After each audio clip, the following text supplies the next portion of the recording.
So in this kitchen of mine, I have this wall here, and it was empty. I was using some sort of pictures here, just of whatever, some Chinese stuff. My wife once said, "Well, I tired of this. Get me some better stuff." So I went outside, got a couple of pallets, destroyed, and I built this fake Jack Daniels barrel, Rigo. So what I did, just technically, drew a cycle, jigsaw it around.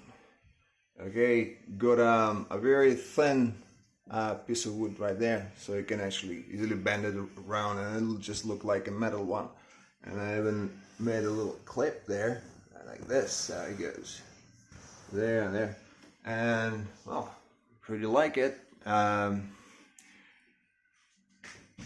There how it looks like. Yeah, not bad. So we're happy. I'll try it out. Maybe you're gonna like it. You can use not Jack Daniels, but anything else. You could use your name. I use Jack Daniels.